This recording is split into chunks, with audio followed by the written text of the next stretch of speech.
Mon cher frère et ma sœur, que la paix du Seigneur Jésus vienne sur ta vie et sur ta famille. Ici, Pasteur Antonio Junior, j'ai un message de Dieu pour ton cœur. Toi qui es découragé, toi qui es souvent ébranlé à cause de tant de circonstances, tant de situations difficiles, je crois que ce message va t'éclairer sur beaucoup de choses. Et, à la fin, nous allons faire une prière. Je vais demander à Dieu de te bénir, protéger et fortifier, qu'il renouvelle tes forces pour avancer. D'accord?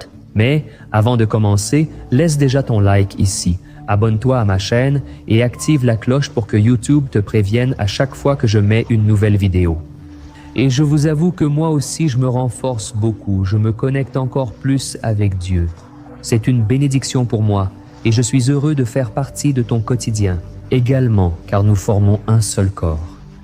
C'est très important notre communion, même à distance. Je ne te connais pas personnellement, je ne sais pas exactement ce que tu traverses, mais le Saint-Esprit de Dieu, il se meut parmi nous et il sonde nos cœurs. Et c'est pour cela que j'ai décidé de parler du découragement. J'ai ressenti dans mon cœur qu'il y a beaucoup de gens qui vivent de cette manière. Toi qui, bien souvent, n'as pas la force de te lever, tu préfères souvent rester allongé sur ton lit parce que tu as peur d'affronter la réalité. Parce que vivre dans ce monde n'est pas facile et tout le monde le sait, mais surtout pour ceux qui servent Dieu, c'est encore plus difficile. Parce que nous devons affronter non seulement les luttes extérieures, mais aussi notre propre cœur qui est trompeur, avec notre chair, avec notre esprit, qui est souvent attaqué par l'ennemi. Alors, nous devons comprendre que tous les hommes et femmes de Dieu passent par le découragement. Mais tôt ou tard, on peut tomber en dépression, on peut traverser un bref moment là, de très forte angoisse. Mais ce que nous ne pouvons pas perdre, c'est l'espérance que Dieu nous sort toujours de ces situations. Nous voyons le cas d'Élie. Élie est allé dans la caverne. Il a même demandé la mort à Dieu, mais il n'a pas mis fin à sa vie. Nous voyons aussi l'exemple de Job. Il a été menacé par sa femme qui lui a dit « Job, maudis ton Dieu et meurs », c'est-à-dire « mets fin à ta vie ». Mais il n'a rien fait contre lui-même. Alors, nous, frères, nous avons un espoir, nous avons un refuge où aller lorsque nous sommes découragés, fatigués de lutter. Et je suis déjà arrivé à la conclusion que sans la grâce de Dieu, les douleurs de ce monde seraient insupportables. Alors, nous devons nous approcher du Seigneur, le chercher dans la prière en écoutant sa parole. C'est pour cela que chaque jour nous sommes ici, réunis au nom du Seigneur Jésus, pour chercher le Seigneur. Et dans le message d'aujourd'hui, je veux parler de la mort et de la résurrection de Jésus. Si tu es découragé et sans espoir de jour meilleur, tu dois réfléchir à l'œuvre que Dieu a accomplie à travers le sacrifice de Jésus. La Bible dit que Dieu n'a pas épargné son propre Fils, mais l'a livré pour mourir sur la croix pour nos péchés. Alors, mon cher frère et ma sœur, avant même ta naissance, Dieu savait déjà que tu allais tomber, que tu allais t'éloigner de lui, que tu allais être condamné pour tes erreurs, pour tes péchés. C'est pourquoi il t'a donné la plus grande preuve d'amour. Le juste est mort pour le pécheur, c'est-à-dire que Jésus a porté tes péchés, même s'il n'avait pas péché. Et à cause de cela, aujourd'hui, tu peux recevoir le pardon. Aujourd'hui, tu peux profiter de la présence de Dieu chaque jour. La Bible dit que notre péché fait une séparation entre nous et Dieu. Mais lorsque le sang de Jésus nous purifie, c'est-à-dire lorsque tu confesses ton péché, il répand son sang sur toi, et à ce moment-là, tu es justifié par Dieu. C'est-à-dire Dieu, il ne te voit plus comme un pécheur, il te voit comme quelqu'un qui a été lavé et racheté par le sang de l'agneau. Et maintenant, tu peux avoir accès à la présence de Dieu. C'est merveilleux, frère. Le simple fait que nous puissions prier aujourd'hui, là où nous sommes, sans avoir besoin d'un temple, sans avoir besoin d'un lieu physique seulement. C'est un grand miracle, car Jésus a accompli le sacrifice total. Et quand il est ressuscité, il nous a envoyé le Saint-Esprit de Dieu, et maintenant le Saint-Esprit vient habiter en nous. C'est pourquoi tu dois comprendre une chose, tu n'es pas seul, le Saint-Esprit est maintenant en toi. Et la Bible dit, Jésus lui-même a dit qu'il vous enseignera toutes choses, il sera votre consolateur, le Saint-Esprit vous aidera dans vos faiblesses. Et très souvent, on oublie le Saint-Esprit. Le Saint-Esprit est le Dieu consolateur, celui qui intercède pour nous avec des gémissements inexprimables.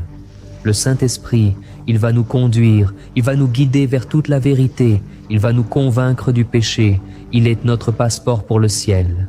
Mon cher frère, si tu n'as pas encore donné ta vie à Jésus, tu dois le faire. Parce que de cette façon, le Saint-Esprit viendra habiter en toi. Et, lorsque tu arriveras au ciel, il sera la garantie que tu as Jésus dans ta vie. Je sais que tu vas continuer à pécher, tu as des défauts, mais bien sûr, tu vas vivre dans un processus de sanctification. J'ai dit que c'est un processus, parce que ça ne se fait pas du jour au lendemain. Mais Dieu va accomplir une œuvre dans ta vie, et chaque jour tu deviendras de plus en plus semblable à Jésus et de moins en moins semblable à ce monde. Ce monde va devenir insupportable pour toi bien souvent, parce que tu n'es plus né pour ce monde, tu es né de Dieu. Voilà pourquoi les chrétiens ne s'intègrent pas ici. Ce monde n'a pas été fait pour nous, frères. Ce monde est futile, il est passager, il ne s'agit que des choses de la chair, mais nous désirons les choses d'en haut. Souvent, logiquement, nous recherchons le péché et nous nous enfonçons dans le mal. Mais si nous y réfléchissons, notre plus grand désir est de rechercher les choses de Dieu, car maintenant le Saint-Esprit fait naître ce désir en nous. Amen. Jésus a dit que celui qui croit en lui, de son sein couleront des fleuves d'eau vive qui jailliront pour la vie éternelle. Alléluia. Alors, ce fleuve doit couler à travers toi, il doit couler dans ta vie.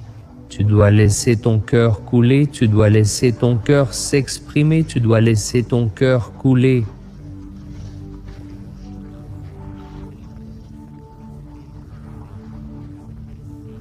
Accepte cela, tu dois le faire. Amen.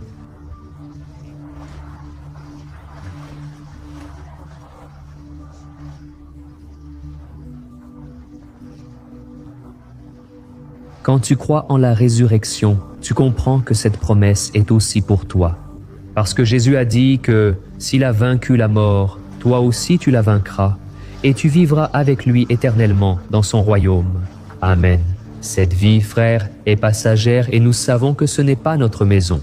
Les gens ont l'habitude de dire que la seule certitude que nous avons dans cette vie, c'est que nous allons mourir. Mais nous, chrétiens, avons aussi la certitude de la résurrection.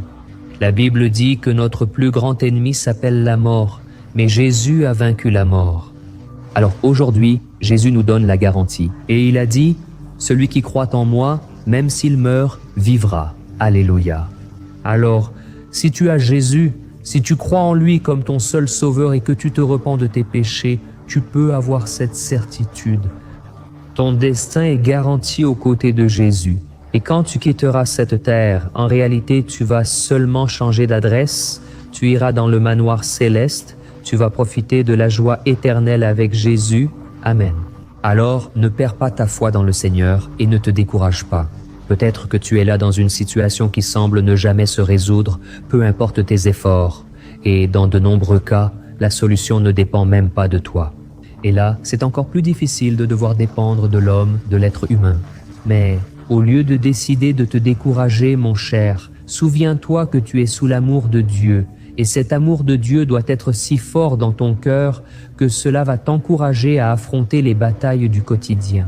D'accord ?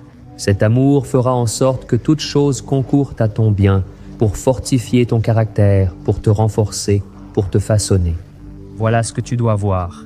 Quand tu seras face aux épreuves, tout a un but. Dieu ne va pas t'abandonner. Amen. Alors, ne laissez plus, frères, le découragement voler vos forces. Je sais, on se décourage, ça m'arrive aussi, mais pas longtemps, car ma foi est dans le Seigneur. Je mets toujours ma foi en lui, et je sais que mes sentiments ne définissent pas ma vie. Nous ne pouvons pas être guidés par nos sentiments, nous devons être guidés par la foi. Amen. Alors, il est très important que tu te souviennes que Jésus a déjà tout vaincu pour toi. Il n'y a rien que tu traverses aujourd'hui que Jésus n'ait déjà traversé. Jésus, il a souffert toutes sortes de châtiments, de tentations, d'épreuves, tout cela par amour pour toi. Et il est intéressant de noter que lorsque Jésus a commencé son ministère, il était dans un désert. Il est resté dans ce désert où l'Esprit Saint l'avait conduit. C'est très important. Ce n'est pas Jésus qui est entré dans le désert, ce n'est pas le diable, c'est le Saint-Esprit qui l'y a conduit, pour être tenté par... Le diable, il devait vaincre le diable. Et quand Jésus a vaincu, après 40 jours, et que le diable s'est enfui devant lui, Jésus, il est allé se faire baptiser pour commencer son ministère, et tu sais ce qui s'est passé. Lors de ce baptême, une colombe est descendue du ciel, représentant le Saint-Esprit, et alors le Saint-Esprit est venu sur Jésus. Et soudain, le ciel s'est ouvert, et une voix est venue du ciel où Dieu a dit « Ceci est mon Fils bien-aimé, en qui j'ai beaucoup de plaisir, l'apôtre Paul. »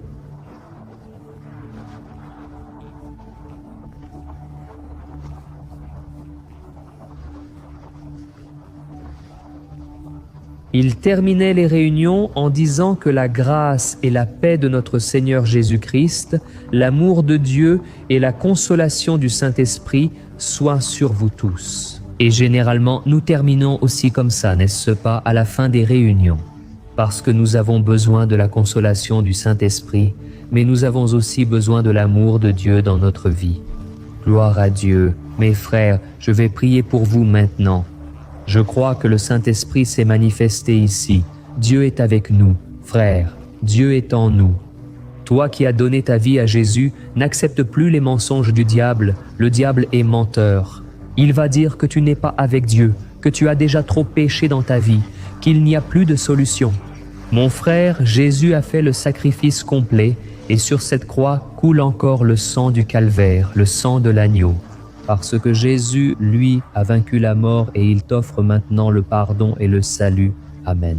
Seigneur, mon Dieu et Père, merci pour un jour de vie supplémentaire. Mon Père, merci beaucoup pour ton pardon, pour ta miséricorde. Merci beaucoup pour ta grâce. Seigneur, nous ne méritons rien, Seigneur. Chaque jour nous péchons, chaque jour nous te désobéissons, mais aie pitié de nous. Seigneur, nous te demandons pardon, Seigneur, pour les péchés involontaires, ceux que nous commettons sans nous en rendre compte. Nous te demandons aussi pardon, Seigneur, pour ceux que nous savons mauvais, mais que nous commettons tout de même. Fortifie-nous, Jésus, sans ta force, nous ne vaincrons pas ce péché. Sans toi, Seigneur, il est impossible de vaincre notre chair. Ô Saint-Esprit de Dieu, viens nous remplir de ta présence. Nous t'invitons à gouverner notre vie. Viens gouverner notre parole, nos actions, nos pensées. Ô Seigneur, que nous puissions vivre comme quelqu'un qui est passé des ténèbres à la lumière, que nous puissions vivre au centre de ta volonté. Ô Jésus, ces foyers, Père, qui sont souvent détruits par l'ennemi. Jésus, apporte la provision. Pose ta main, Jésus, sur cette personne qui lutte contre le superficiel, contre le péché.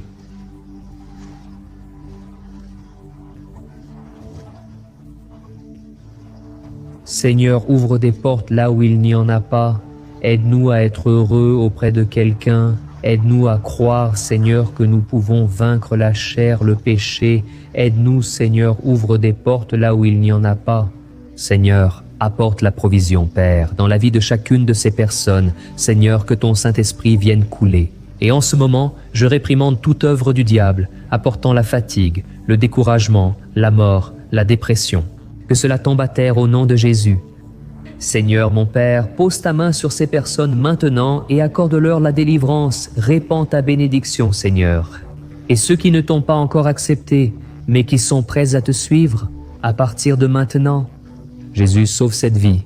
Elle confesse de sa bouche que tu es le Seigneur. Jésus, entre dans ce cœur, apporte le salut. Jésus, apporte la délivrance des péchés. Que cette personne soit libérée de tout mal, de toute oppression, de toute défaite au nom du Seigneur Jésus. Et que le Seigneur écrive son nom dans le livre de vie, afin que, lorsqu'elle mourra, elle puisse être avec toi. Jésus, ô mon Dieu, je te loue parce que nous ne le méritons pas, mais le salut vient par la foi, par la grâce. Alléluia, merci Seigneur, au nom de Jésus, je prie et te remercie. Amen, gloire à Dieu.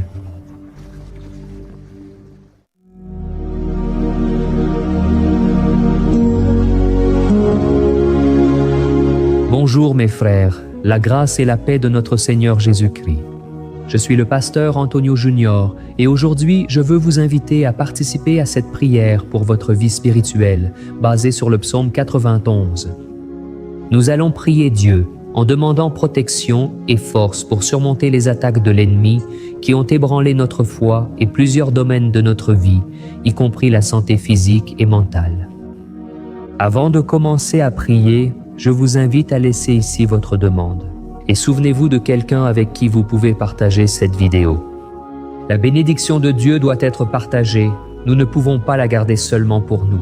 Et je suis sûr que cette prière d'aujourd'hui va marquer votre vie pour toujours. Vous qui traversez des épreuves, vous allez comprendre la profondeur de ce psaume. Et peut-être que vous vous demandez, mais pasteur, pourquoi le psaume 91? Qu'a-t-il de si spécial? Et je vais vous montrer aujourd'hui. C'est l'un des psaumes les plus connus de toute la Bible. Et il y a une raison à cela. Même ceux qui ne sont pas chrétiens ont déjà entendu parler de ce psaume ou l'ont déjà lu à un moment de leur vie. Il est très courant de voir dans les maisons et les entreprises la Bible ouverte à ce psaume 91, comme s'il s'agissait d'un genre d'amulette de protection. Dans certains endroits, la page est même jaunie à force d'être restée ouverte si longtemps, mais souvent la personne ne lit même pas la Bible, elle laisse simplement ce psaume exposé. Mais la vérité, c'est que le psaume 91 est bien plus profond que ce que nous imaginons, et nous ne pouvons comprendre sa véritable signification que lorsque nous le regardons avec un regard spirituel. Si nous faisons cela, nous comprendrons qu'il s'agit de l'une des prières les plus puissantes de toute la Bible. Amen. Alors, j'ai l'intention de lire avec vous le psaume, mais nous allons le faire par étapes.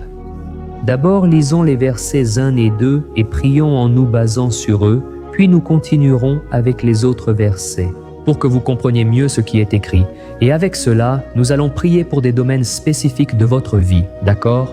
Pour commencer, nous allons lire le psaume 91, le verset 1 et le verset 2, qui disent ceci.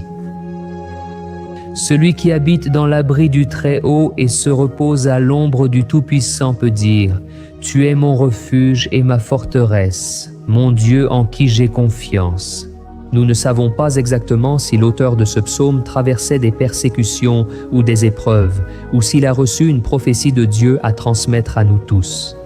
Mais quel que soit le motif, le point central est clair. Nous devons chercher notre sécurité. En Dieu, c'est lui notre refuge et notre forteresse contre tout type de mal. Et si nous cherchons le Seigneur de tout notre cœur et que nous avons confiance en lui, nous ne serons jamais déçus. Aucun ennemi ne sera capable de détruire la forteresse qu'est la présence de Dieu en nous. Amen. Et maintenant que nous avons compris cela, nous allons prier ensemble. Si tu peux, ferme les yeux et prie ainsi avec moi. Seigneur mon Dieu et nous nous plaçons maintenant en ta présence pour implorer ta protection, principalement pour notre vie spirituelle. Dieu, nous avons affronté tant d'épreuves. L'ennemi a parlé à notre cœur, disant que les problèmes sont insupportables et que nous n'allons pas y arriver. Mais maintenant, nous tournons nos yeux vers toi. Nous croyons que tu es celui qui a la paix que le monde ne peut offrir.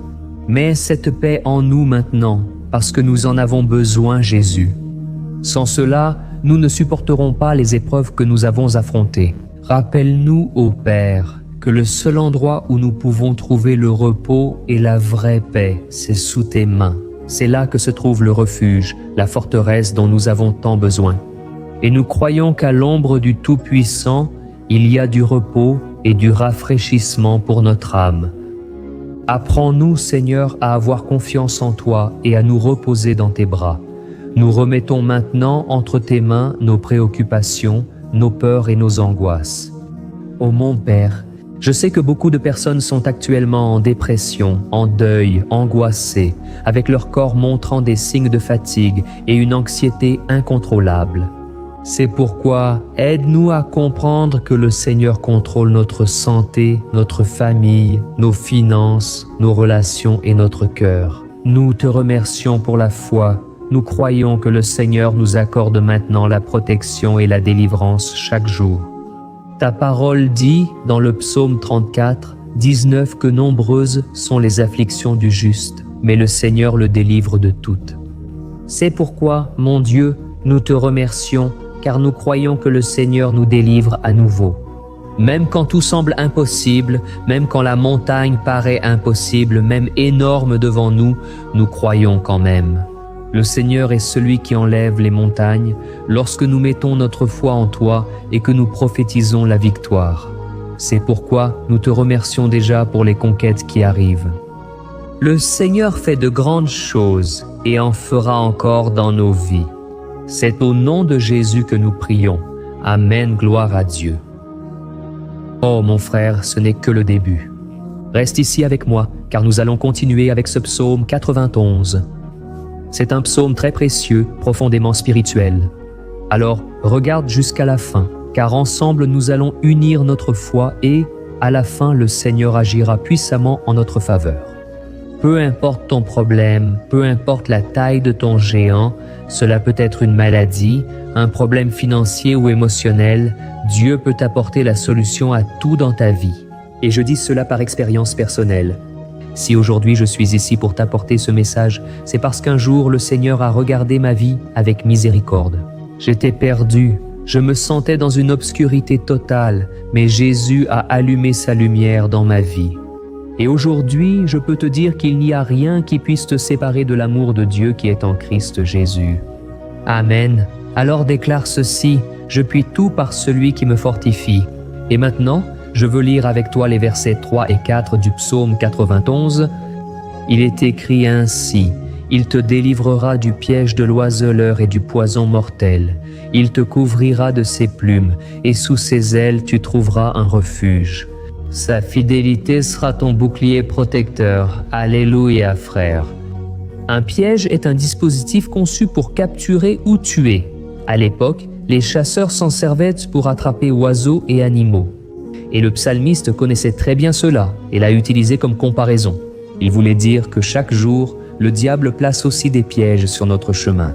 Pour nous tenter, pour nous détruire spirituellement, pour nous éloigner du Seigneur, pour nuire à notre vie. Dans les moindres détails, Amen, Amen, si nous courons sous les ailes du Seigneur, il nous gardera. C'est la promesse de Dieu pour toi. Il te protégera du poison mortel de Satan, tout comme un aigle protège ses petits. Amen. Alors prions encore une fois. Garde les yeux fermés et écoute cette prière de tout ton cœur. Seigneur, mon Dieu et mon Père, nous restons en ta présence parce que nous croyons que notre vie spirituelle ne sera plus jamais la même. Et, encore une fois, nous te demandons de ne pas permettre que les problèmes et les difficultés du quotidien nous fassent perdre de vue notre objectif, qui est Jésus-Christ. Délivre-nous, Seigneur, des pièges que Satan a préparés pour nous faire tomber. Donne-nous la sagesse pour identifier ces pièges avant qu'il ne soit trop tard. Ô Seigneur, délivre-nous de l'heure de la tentation. Ne permets pas que nous fassions des choix qui apportent un plaisir momentané, mais détruisent notre vie spirituelle. Après, aide-nous, ô Père, à toujours courir sous tes ailes.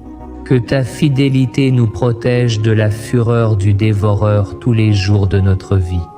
Au nom de Jésus, nous prions. Amen, Alléluia.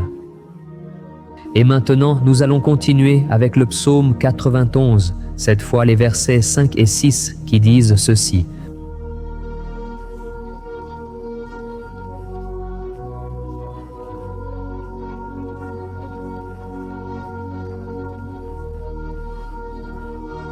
Frères, peut-être que ce psaume a été écrit par le roi David.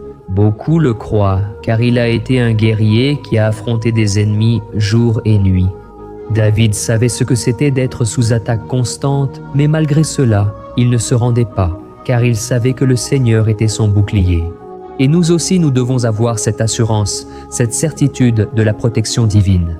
Nous devons comprendre que la destruction, la tragédie, tout cela peut arriver à ceux qui rejettent le Christ, mais ceux qui font confiance au Seigneur seront épargnés. C'est la promesse de Dieu dans les versets 5 et 6. Alors, prions encore une fois. Je suis sûr que la présence du Seigneur apaise déjà votre cœur.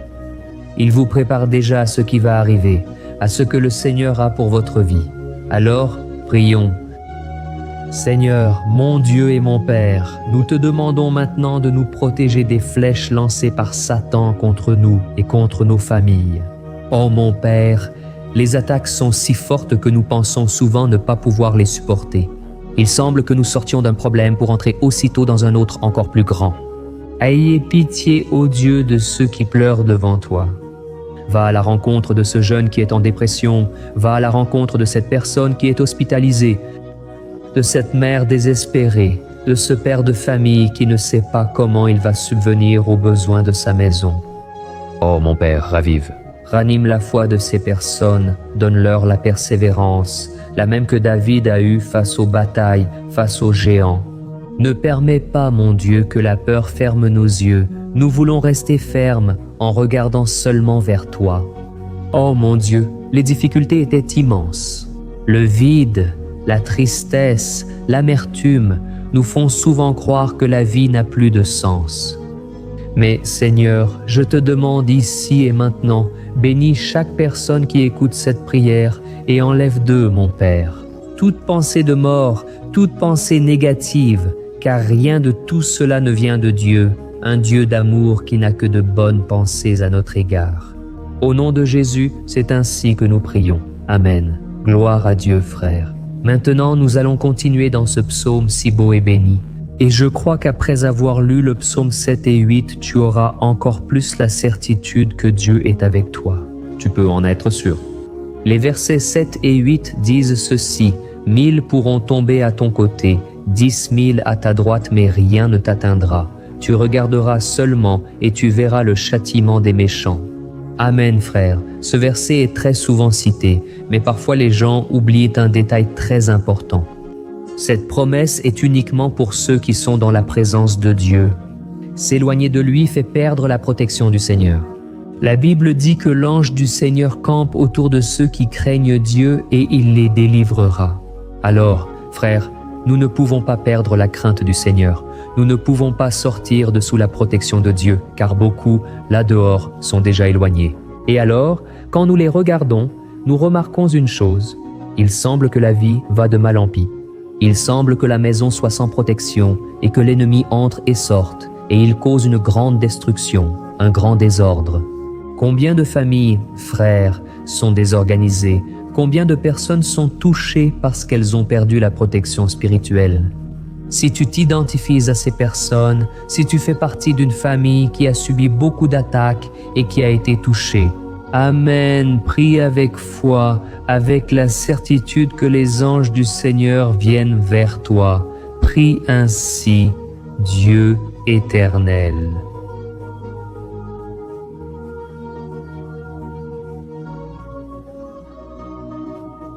Nous avons vu des milliers de personnes être vaincues chaque jour parce qu'elles rejettent ta parole et s'éloignent de ta présence. Mais nous, Seigneur, nous voulons rester fermes. Ne permets pas qu'aucun de tes enfants ne se perde en chemin. Garde-nous, Seigneur, afin que nous ne soyons pas atteints comme les impies. Répands ton onction sur tous ceux qui participent à cette prière. Envoie tes anges, Seigneur. Même sur ceux qui ne vont pas à l'église, ceux qui sont éloignés, mais qui maintenant crient vers toi. Fais un miracle dans leur vie, mon Père, et qu'ils reviennent ici témoigner dans les commentaires de la délivrance accordée par le Seigneur, qu'ils puissent témoigner de ce que le Seigneur est en train de faire aujourd'hui. Et je crois que cette onction est en train de briser tout le joug, toute l'oppression, toute la tristesse, toute la fatigue. C'est au nom de Jésus que nous prions. Amen, gloire à Dieu, frère. Nous poursuivons avec le psaume. Il est essentiel de rester jusqu'à la fin de la vidéo. Je crois que maintenant, au versets 9 et 10, vous allez ressentir une paix surnaturelle. Si vous vous abandonnez véritablement au Seigneur Jésus, si vous placez votre foi en lui, je crois que votre cœur ne sera plus jamais le même. Alors, faites attention à ce que disent les versets 9 et 10. Il est écrit ainsi: « Si vous faites du Très-Haut votre refuge, aucun mal ne vous atteindra, aucun malheur n'approchera de votre tente. » Amen, frère. Il est important que je vous dise une chose. Cela ne veut pas dire que nous n'aurons pas de problème. En fait, plus nous nous rapprochons de Dieu, plus l'ennemi essaiera de nous attaquer. Comme je l'ai dit, si nous faisons confiance au Seigneur et faisons de lui notre refuge, aucun malheur ne vous atteindra. Et vous n'aurez pas à craindre de mauvaises nouvelles. Croyez simplement que le Seigneur vous protège, et beaucoup autour de vous vous regarderont et remarqueront la différence entre celui qui sert Dieu et celui qui ne le sert pas. Alors, nous allons prier, et je veux vraiment que vous ouvriez votre cœur et que vous fassiez aussi votre prière, même si c'est dans votre esprit. La Bible dit très clairement qu'avant même que notre parole ne sorte de notre bouche, Dieu la connaît déjà entièrement. Et, tout comme Anne dans l'Ancien Testament, elle priait sans parole, ses lèvres bougeaient seulement, mais elle n'arrivait pas à s'exprimer. Une telle était l'angoisse de cette femme qui ne pouvait pas avoir d'enfant, mais elle a prié, et cette nuit-là, Dieu lui a accordé la grâce, et elle est devenue une mère heureuse d'enfants. Le Seigneur a ouvert son sein, et je crois que, de la même manière, tout ce qui ne porte pas de fruits, tout ce qui n'avance pas. Aujourd'hui, ce cycle se termine ici. Au nom de Jésus, Amen. Priez ainsi avec moi. Prions. Père bien-aimé, nous te remercions pour notre vie, même au milieu des difficultés, au milieu des batailles que nous affrontons. Et nous voulons te demander maintenant, ô Père, continue d'être notre refuge, notre salut, que le sang de Jésus-Christ, versé sur la croix, nous purifie de tout péché. L'ennemi connaît nos faiblesses, Seigneur, mais lorsque nous avons confiance en toi, aucun mal ne nous atteint. Car ta parole nous dit dans Romains 8, verset 32, « Si Dieu est pour nous, qui sera contre nous? Et si le Seigneur agit, qui l'en empêchera? Personne. » Alléluia. Ô mon Père, merci beaucoup, Seigneur, pour ce moment si spécial. Nous nous approprions de ce que le Seigneur est déjà en train de nous donner, la paix que ce monde ne connaît pas, la paix qui dépasse toute compréhension. Garde-nous dans cette paix. Et jusqu'à la fin de cette vidéo, mon Dieu, nous nous approprions que le Seigneur est déjà en train de libérer la bénédiction à notre égard. Alléluia, frère. Lisons maintenant les versets 11 à 13 qui disent ceci. « Car il donnera des ordres à ses anges à ton sujet, afin qu'ils te protègent dans toutes tes voies. Ils te porteront sur leurs mains, afin que ton pied ne heurte aucune pierre. Tu marcheras sur le lion et la vipère, tu piétineras le lion puissant et le serpent. Amen, ô mes bien-aimés. La sollicitude de Dieu est si grande qu'il envoie des anges pour nous garder. La Bible dit, dans Luc 22, que Jésus à Gethsémani souffrait d'angoisse, luttant entre chair et esprit. C'était le moment le plus difficile de sa vie, et même si les disciples n'étaient pas avec lui à ce moment-là, après tout, il dormait. Mais la Bible dit que l'ange du Seigneur est venu vers le Christ et l'a fortifié. De la même manière, toi qui souffres en ce moment, toi qui as une grande douleur dans le cœur, toi qui penses que tu ne peux plus supporter, crois qu'en ce moment le Seigneur envoie des anges. Il donnera des ordres à ses anges à ton sujet pour qu'ils te protègent dans toutes tes voies et te tiennent par la main. Alléluia. Toi, tu écraseras la tête du serpent. Tu vaincras tout le mal qui s'est levé contre toi et contre ta famille. Alors, nous allons prier maintenant. Nous sommes déjà en train de terminer le psaume, mais s'il te plaît, ne pars pas pour que la bénédiction du Seigneur repose sur toi à tout moment. Prie ainsi avec moi, Seigneur mon Dieu et mon Père. Les batailles spirituelles ont été si difficiles qu'il y a des moments où nous pensons que nous n'allons pas tenir. C'est pourquoi nous crions, ô Dieu, envoie tes anges, donne-leur des ordres maintenant, Père, pour nous protéger sur tous nos chemins, pour nous garder, nous guider et nous fortifier. Ô mon Père, seuls, nous n'y arrivons pas, mais avec tes anges à nos côtés, nous pouvons écraser la tête de l'ennemi et avancer fermement vers l'éternité. Ta parole dit que le Seigneur envoie ses anges pour protéger ceux qui vont hériter du salut, et nous nous approprions cette promesse. Même si nous ne pouvons pas voir ce qui se passe dans le monde spirituel, nous croyons que le Seigneur nous protège et nous accorde des délivrances en ce moment. C'est pourquoi je te demande, mon Père, bénis chaque personne qui participe à cette prière, garde-les de toute chute, tromperie et des mensonges de Satan. Au nom de Jésus, c'est ainsi que nous prions. Amen. Gloire à Dieu. Et maintenant, frères, nous arrivons au dernier verset du psaume 91.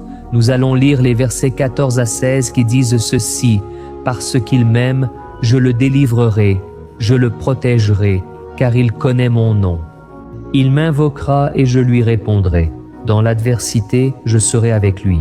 Je le délivrerai et je le comblerai d'honneur. Je lui donnerai une longue vie et je lui montrerai mon salut. » Amen, gloire à Dieu, frère. Jésus a dit que quiconque vient à lui, il ne le rejettera jamais. Alors, rien ni personne ne peut te retirer des mains du Seigneur. Il t'aime vraiment, il a déjà montré et prouvé son amour pour toi. Quand le Christ est allé jusqu'au bout, quand le Christ a souffert pour tes péchés, quand il a versé son sang pur et sans tache, parce qu'il n'avait pas de péché. Mais il a fait cela par amour pour toi, et lui-même maintenant est en train de te protéger. Je vais te sauver, je vais te protéger, je vais te donner une réponse. Et dans l'adversité, je serai avec toi pour te délivrer. Alléluia.